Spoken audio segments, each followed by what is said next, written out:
This is Art Matters Radio TV. I'm Quinn Matthews. Today we visit an instant city, the Brazilian capital of Brasília. Begun in 1957, it opened just 3 years later in 1960.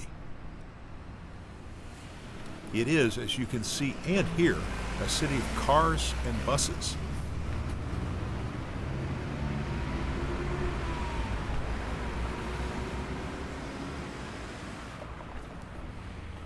Curves and straight lines from the hands of its designers Lucio Costa and Oscar Niemeyer.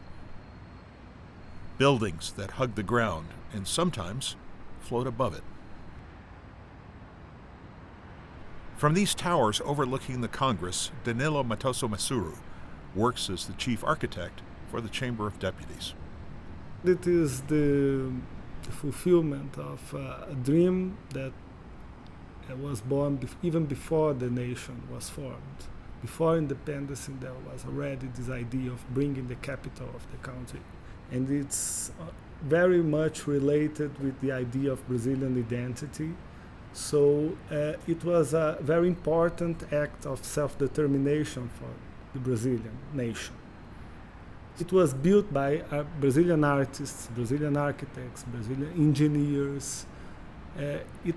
That's what it meant for us. It meant a cry of self-determination.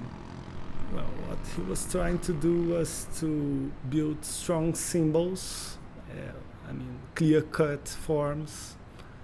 As much as the pyramids or any modern simple form, it embraces lots of meanings.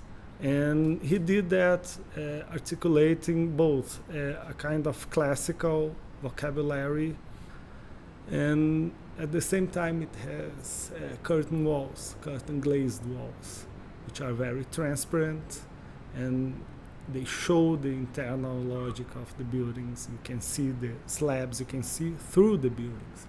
Everything is public, everything becomes transparent, and everything, you can walk through everything. So that's the whole idea of raising the buildings on what is called pilotis, which is when you raise the building above the ground, you can walk underneath the buildings, the residential area, and the residential area. You can walk through the buildings.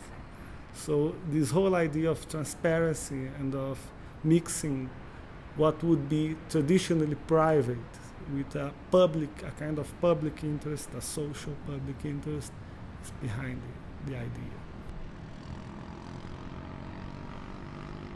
Like the United States, Brazil built a capital to express an idea and an identity around a nation.